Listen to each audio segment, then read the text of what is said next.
Once upon a time, in a quiet village nestled between rolling hills and thick forests, there lived a young boy named John. Unlike the other kids in the village, John was different. He didn't like sports.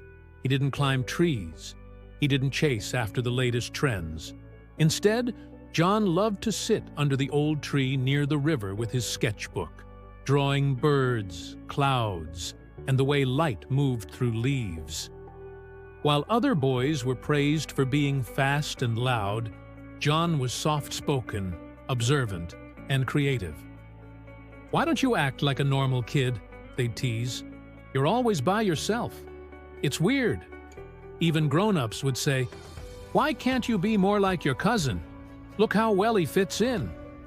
John started to believe them. Maybe something was wrong with him. So, one day, he packed up his sketchbook.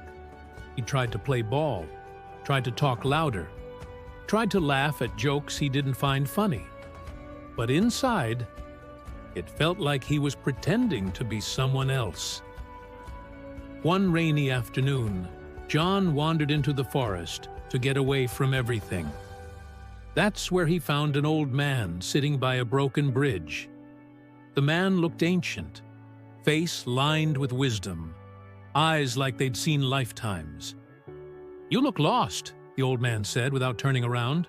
John shrugged. "I'm trying to fit in, but it's not working." The old man smiled. "Why would a lion try to be a fish?" John blinked. "Huh?"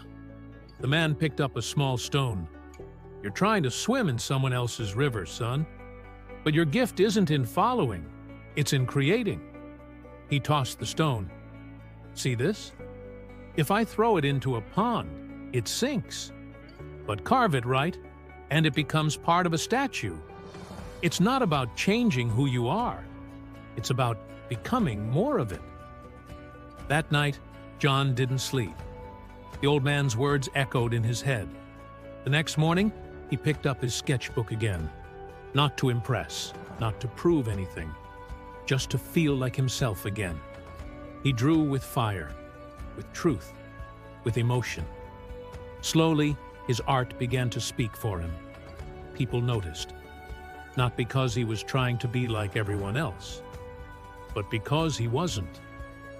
At the village fair months later, a visiting artist from the city stopped in front of John's small display. "Who made this?" the artist asked, eyes wide. John stepped forward. "These belong in galleries," the artist said. "This isn't just drawing, it's vision." For the first time, John wasn't praised for fitting in. He was praised for being himself. Too often, we shrink ourselves just to match the crowd. We trade our colors for camouflage. But listen closely. You weren't born to blend in. You were born to stand out. The world doesn't need another copy. It needs you, your voice, your vision, your weird, wonderful, one-of-a-kind truth. Like John, don't be afraid to walk alone. Because the ones who dare to be different, they're the ones who change everything. Stop shrinking. You were built to stand tall.